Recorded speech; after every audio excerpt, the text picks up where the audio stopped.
Thank you, Callan, and thank you, everybody, for having invited me along. I am super excited to be at such a wonderful event. Great start to the Thursday morning, and I'm delighted that NAB is a key sponsor here today. Professor Scott E. Page from University of Michigan has, for some years now, through research, demonstrated that consistently, cognitively diverse groups of people outperform homogeneous groups when they are looking at complex problems. There are many business leaders for whom just the social impact of having diverse teams of people hasn't been enough. And so what's been really powerful about that research is it's actually given business a business reason to have diverse groups of people along.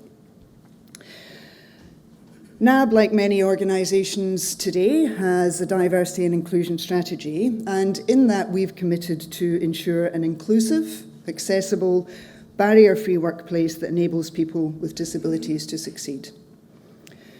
But before we can do that, we have to attract and retain people. We have to attract and recruit people before we can retain them. And that means, for us, thinking differently about the systems we use to advertise roles, challenging ourselves on what skills we actually need for roles, and broadening our minds when we look at the recruitment process.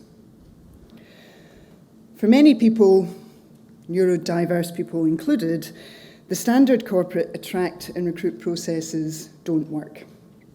And so there are barriers in place before people can even get a foot in the door to demonstrate the value that they can bring. And so NAB is trying to address this systemically through our Accessibility Action Plan.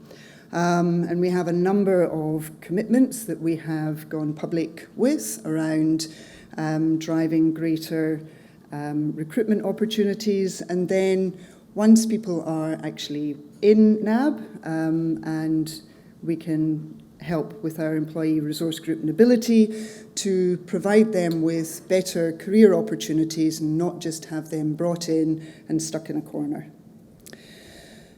I know a number of you will have heard today from Tracy Edwards.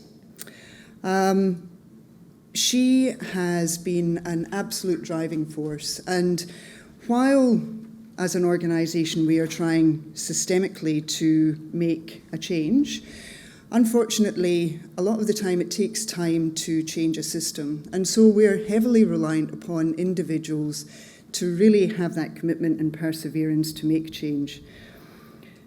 She has been relentless over the past 3 years in agitating for us to partner with Dandelion Programme. And at the end of last year, she managed to get the message across. She had leadership commitment, and we joined forces with the Dandelion Programme.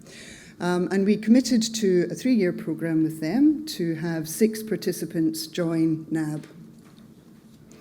What's been wonderful about that is that even before the participants joined, we have had some in-depth training. So the team that these people were joining were all put through training so that they could properly support the participants when they joined.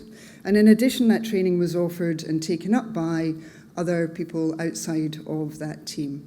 And so it's starting really to build a movement of success, which is also really important to have that demonstration coming through the organisation. Just after Easter, in late April, early May, the 6 participants joined the team. Now that's just 3 months ago. Now I don't know about you, but in the first 3 months I'm in any role, I am below competent. I'm kind to myself, I appreciate that's where I'm going to be, but I am not at full competency in the first 3 months. In the first 3 months, the 6 participants have outperformed the rest of the team by 23%, which is fantastic. And being a bank and being a data-driven organisation, that's a wonderful data point, which Tracy has been able to share with members of our executive team, which demonstrates the success of the programme. I want to share with you just a couple of the quotes from both the participants and from other team members, which just demonstrates to me the real value here. The first one that I really love is, I came up with a brilliant additional requirement to a tool set that Ryan had been designing. Upon raising the requirement to Ryan, he had not only thought of the same, but had already developed it. It just seemed logical to him. My brilliance was his obvious. And from the participants, I don't have the crippling anxiety I had in previous jobs where I was waiting to see how long they would tolerate me before I had to leave. I think that's awful that anybody should feel that in any environment. And so for somebody not to feel that is just fantastic. And one of my favourites, I won't read all of this, but just the last sentence in here. I get less complaints from my mum. She's found new things to complain about, but the overall amount of complaining is down.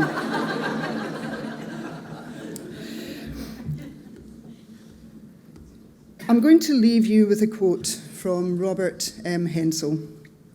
There's no greater disability in society than the inability to see a person as more. And this just demonstrates that. Thank you.